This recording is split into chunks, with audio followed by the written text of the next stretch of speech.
Ini yang pertama. Yang kedua, gue teleponin lagi yang lain nih.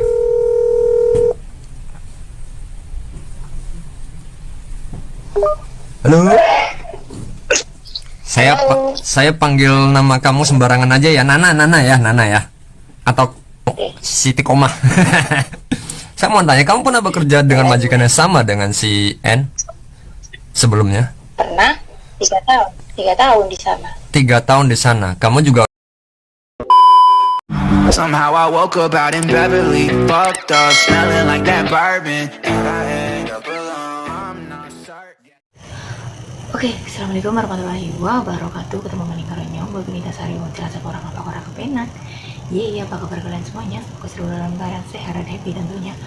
Amin amin. Salam kenal yang belum kenal, dan terima kasih yang sudah selalu setia sama video-video Mbak Upit. Pokoknya terima kasih banyak buat semuanya lah, yang komen jelek, komen bagus, komennya keren, komennya gokil. Pokoknya terima kasih banyak buat semuanya yang selalu berkomentar di video-video aku ya. Masih dengan di aktivitas yang sama kali ini, Mbak Upi kerjanya mau sambil cerita teman-teman, seperti biasanya juga sambil cerita sambil ngoceh di YouTube ya, karena Mbak Upi itu jarang banget libur, jadi di sini Mbak Upi mau cerita dikit sama kalian ya. Ini kemarin itu kan ada yang sempat viral di sosial media ya, itu yang namanya Mbak N, inisial N itu. Dia itu diviralkan katanya sih mencuri atau membawa kabur uang majikan dengan jumlah sekian ya. Nah, kalau untuk masalah itu Mbak Upi itu kurang tahu persis ya. Yang aku tahu persis itu tinggal di sana itu tertekan teman-teman ya, karena dipekerjakan tidak sesuai job, sering dapat potongan gaji. Misalkan kesalahan sekecil apapun juga kadang potong gaji, bahasa Indonesia potong gaji, lupa matiin lampu potong gaji, lupa nutup itu potong gaji, lupa nyalain obat nyamuk potong gaji. Jadi hampir berkali-kali potong gaji karena aku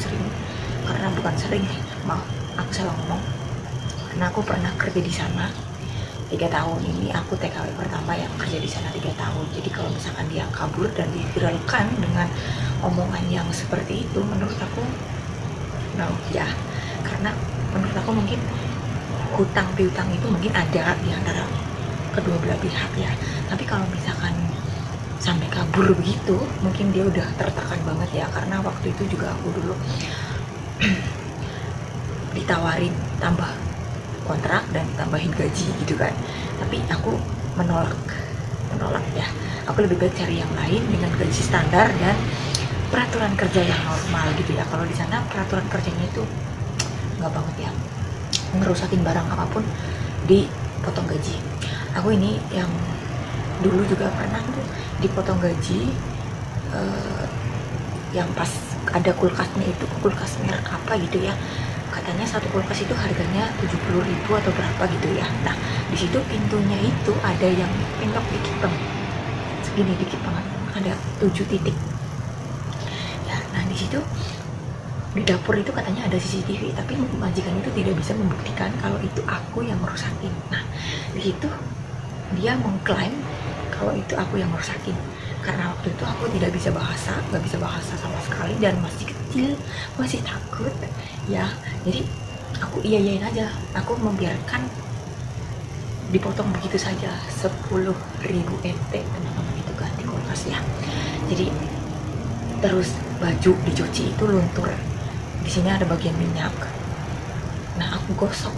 Nah, di situ baju merek apa gitu ya, mahal, satu baju itu 2.400 NT ya. Jadi aku harus ganti dengan harga asli. Oke, 2.400 NT itu bukan baju kena lunturan, tapi luntur ya. Kalau misalkan kena lunturan, oke lah, ini salah aku. Tapi kalau misalkan bajunya luntur, itu berarti kan emang bajunya yang nggak tahu lah. Aku suruh ganti, udah aku ganti, dan bajunya aku bawa pulang Indo. Nggak tahu ini bajunya masih ada apa enggak, yang jelas aku udah bawa pulang Indo gitu. Dan lagi ada mantelnya nenek yang harganya nggak tahu berapa ya, udah pokoknya mantelnya udah jelek, udah bodol, udah lama gitu ya. Nah, itu sobek sama aku nggak sengaja pas aku jemput nenek dari bukan, aku habis nganter nenek dan pulangnya itu kan hujan. Nah nggak sengaja itu mantelnya itu ngelawer itu bahasa Indonesianya itu apa sih teman-teman? Itu kan aku nggak tahu, nggak ngeh kalau mantelnya itu kena roda dan itu sobek parah gitu ya. Nah itu juga aku disuruh ganti 800 NT teman-teman, belum lagi yang ada gompal itu apa namanya, polihe itu kayak apa sih namanya itu, yang kotak beling itu yang merek Lock and Lock itu aku ganti banyak banget teman-teman, aku kirim ke Indonesia juga, itu aku disuruh ganti, suruh bayar. Padahal di rumah itu kan ada nyonya, ada tuan, ada teman aku yang satu ya, yang udah pulang Indo sekarang ya, jadi semuanya katanya aku yang ngosakin. Oke, nggak apa-apa, aku ganti, bener-bener aku ganti. Dan masih banyak lagi kalau misalkan malamnya itu kita kena marah gitu ya, malamnya itu kita kena marah sama majikan. Nah paginya itu kita nggak boleh kerja, dipaksa libur itu misalkan aku pernah dipaksa libur seminggu lebih. Itu bukan cuma dilakukan sekali, tapi setiap kali marah itu aku nggak boleh kerja. Kemarin itu pas kita bertiga kasih kesaksian, ada si teman aku si N, ada teman aku si U, dan aku si U dan aku mau P.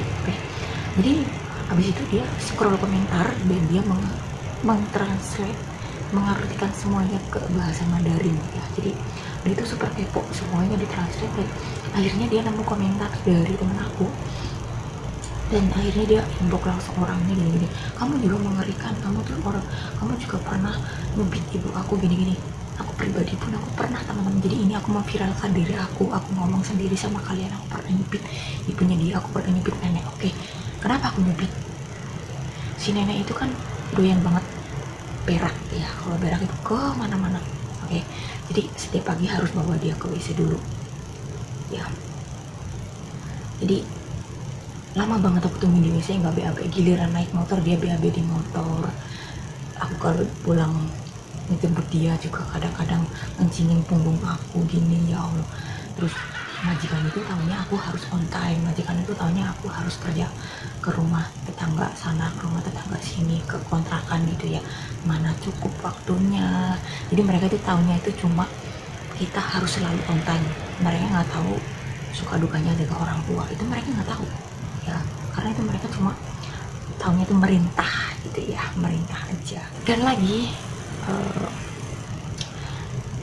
dia tuh bilang di sosial media kalau sudah menganggap TKW-nya seperti anak sendiri. Pertanyaannya itu anak yang seperti apa ya? Sedangkan sabun cuci baju beli sendiri, tisu yang buat ke WC itu beli sendiri, karena orang Thailand itu kan kalau ke WC itu kan pakai tisu bukan pakai air ya teman-teman. Itu semua beli sendiri. Sarapan pagi juga dulu aku beli sendiri, kayak makan roti apa itu beli sendiri. Pokoknya banyak yang sering beli sendiri sih. Jadi kalau misalkan dia bilang sudah menganggap seperti anak sendiri itu kurang ya. Terus kalau misalkan sering dijak ke mall, makan-makan di luar itu ya emang bener ya, tapi ya tetap dibedakan lah. Kalian kalau misalkan nggak merasakan kerja di sana mungkin tetap percaya dengan omongan dia, tapi kalau aku yang merasakan itu jauh berbeda dengan faktanya ya.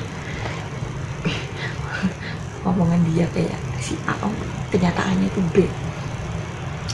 Aku pulang dari sana pun cuma bawa uang berapa ya, karena saking seringnya dapat potongan gaji teman-teman.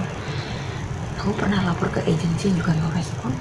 Aku nggak bisa lapor ke 1955 karena aku waktu itu 3 tahun nggak ada HP. Ada sih, aku 2 tahun setengah itu nggak ada HP, dan pas mau pulang itu baru ada HP. Itu pun dipakainya seminggu sekali kalau aku libur. Dan itu pun aku jarang banget aku komunikasi sama orang-orang ya, apalagi sama tetangga, karena aku dilarang keras berkomunikasi dengan mereka ya. Jadi majikan itu sangat-sangat membatasi komunikasi aku dengan tetangga, dengan teman, dan dengan orang Indonesia teman-teman. Jadi ya seperti itu kira-kira lah pengalaman aku kerja di sana teman-teman. Jadi sangat mengerikan ya. Dan pas pengalaman kedua, ketiga ini alhamdulillah, meskipun ya namanya majikan normal cerewet, tapi sering dapat bonus teman-teman, alhamdulillah. Ini keluar sering dapat bonus ini kemarin dari majikan aku. Sering banget aku dapat bonus di rumah ini. pas di Junan, aku pas mau pindah majikan itu aku dibondingin, dikasih iPad gitu ya. Ya begitulah, mungkin itu balasan dari yang di atas, dari Allah gitu ya. Sabaran kita